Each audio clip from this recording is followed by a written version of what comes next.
Hello વિદ્યાર્થી મિત્રો, open study point open for all ચેનલમાં આપનું હાર્દિક સ્વાગત છે।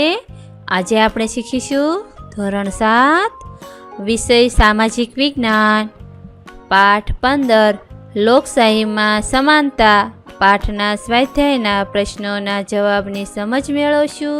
તો ચાલો જોઈએ પાઠ 15ના સ્વાધ્યાયના પ્રશ્નોના જવાબની સમજ।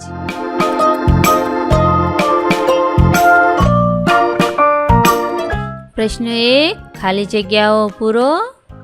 પહેલું, વિશ્વની સૌથી મોટી લોકશાહી ધરાવતો દેશ ખાલી જગ્યા છે ભારત। વિશ્વની સૌથી મોટી લોકશાહી ધરાવતો દેશ ભારત છે। બીજું, દેશનું સંચાલન કરવા માટેની માર્ગદર્શિકા ખાલી જગ્યા કહેવાય। તો એનો જવાબ બંધારણ। દેશનું સંચાલન કરવા માટેની માર્ગદર્શિકા બંધારણ કહેવાય। ત્રીજું, ભારતનું બંધારણ વિશ્વનું ખાલી જગ્યા બંધારણ છે। જવાબ સૌથી મોટું લેખિત। ભારતનું બંધારણ વિશ્વનું સૌથી મોટું લેખિત બંધારણ છે। પ્રશ્ન 2, ટૂંકમાં ઉત્તર આપો। હવે આપણે ટૂંકા પ્રશ્નોની સમજ મેળવશું।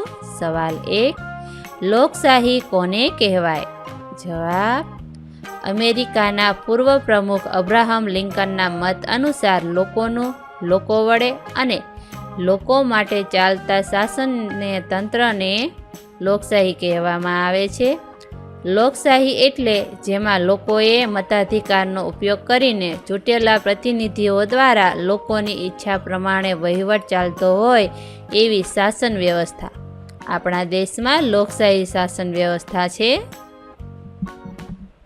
સવાલ 2, આપણને કઈ બાબતોમાં સમાનતાનો અધિકાર આપેલ છે?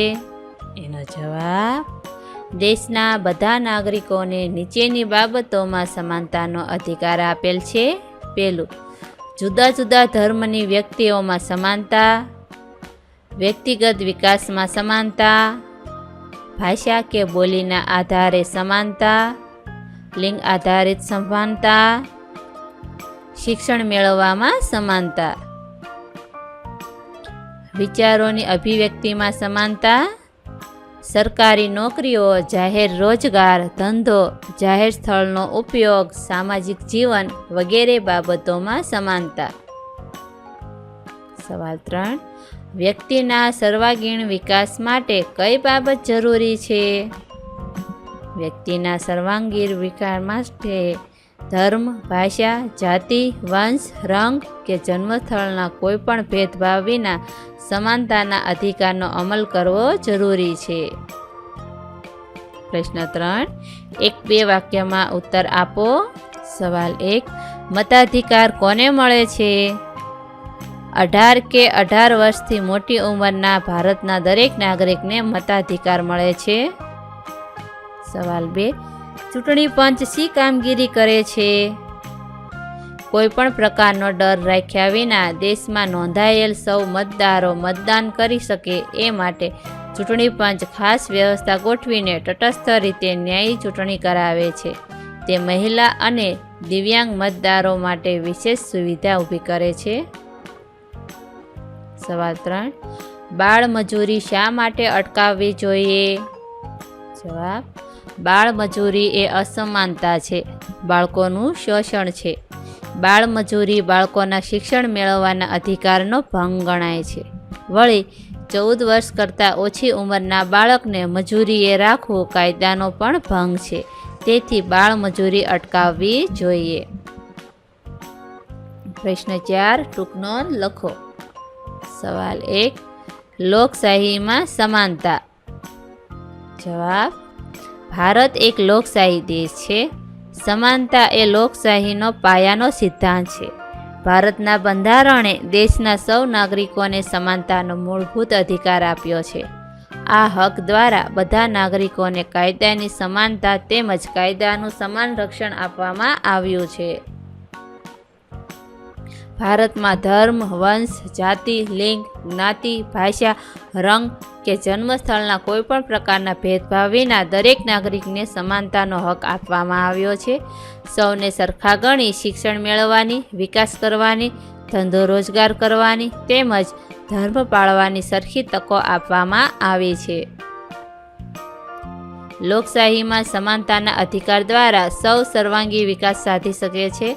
આપણા સ્વમાનને જાળવવા માટે પણ પોતાનો અધિકાર ખૂબ જરૂરી છે. સમાનતાનો અધિકાર આપણને બંધારણીય રક્ષણ પૂરું પાડે છે. સવાલ 2.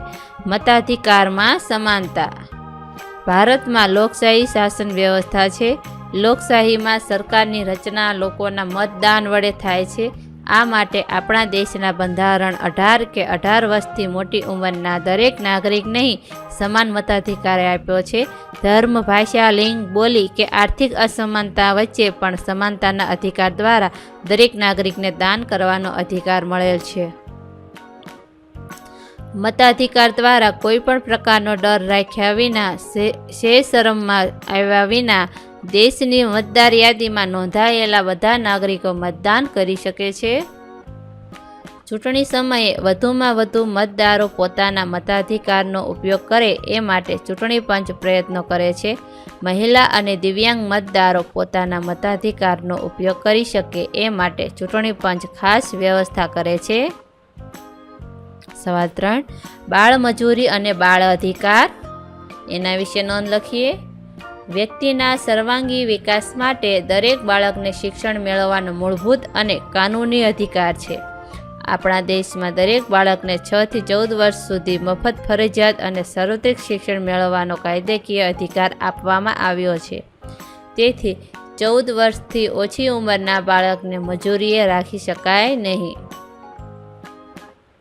બાળમજૂરી એ બાળકના શિક્ષણ મેળવવાના અધિકારનો ભંગ ગણાય છે. બાળકોને ભણવાની ઉંમરે તેમની પાસે મજૂરી કરાવવામાં આવે તો તે કાયદાનો ભંગ થયો કહેવાય છે. આ કાયદાના ભંગ બદલ નોકરીદાતાને કાનૂની સજા થઈ શકે છે. આ વિડીયો નિહાળવા બદલ આપનો ખૂબ ખૂબ આભાર અને ઓપન સ્ટડી પોઈન્ટ ચેનલ તરફથી વિડીયો નિહાળવા બદલ આપનો આભાર. આવા બીજા વિડીયોઝ નિહાળવા માટે અમારી YouTube channel open study point અત્યારે જ સબસ્ક્રાઈબ કરો.